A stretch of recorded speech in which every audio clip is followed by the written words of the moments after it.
every little aspect of everything. That's why he's a comedian. All right, let's take some phone calls. I want to go to Mark in New York. Mark, you're on the Howard Stern Wrap-Up Show. Hey, it's Mark Lehneman. Love the show, guys. Yeah, it was a great interview with David Spade today. I'm glad you enjoyed it, Mark. What's on your mind?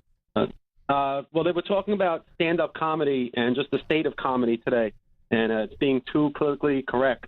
And I did stand-up recently for the first time. I said a joke that was borderline racist but funny, and I thought it would kill.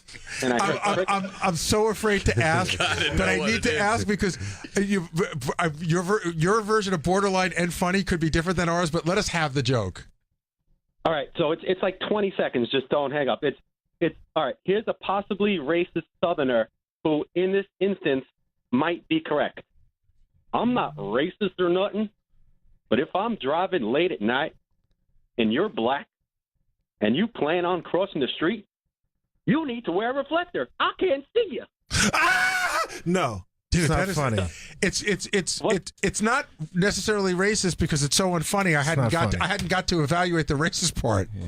It's not a joke. Oh, it's a very original joke about not being able to see black people in the dark. Never heard that one before. Nothing clever about it. Mark, this is a tough room.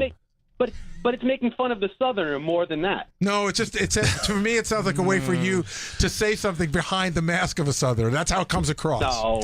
But let's go with your point. True story. It's a true story. No, that's the funniest thing you said today. You're on to something, Mark. No, I mean, but let's go off your premise, which was it's a true story. That's funny. Now the joke's funny.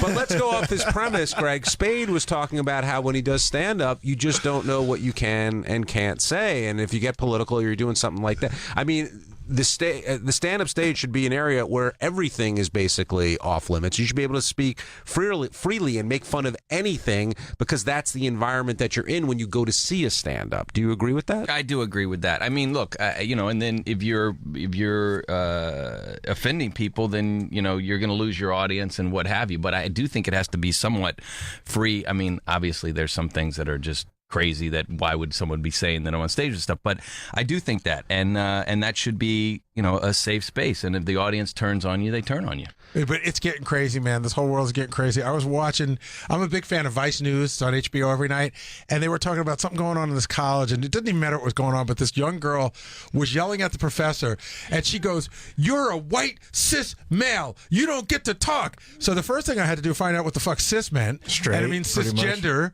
which means he's a white straight male, so he doesn't get to talk. And I was like, well, why doesn't he get to talk? I was like, I don't even know what you're getting yelled at. He's had his time to talk. It's enough. Time's up. Kevin in New York, you're on the Howard Stern Wrap-Up Show.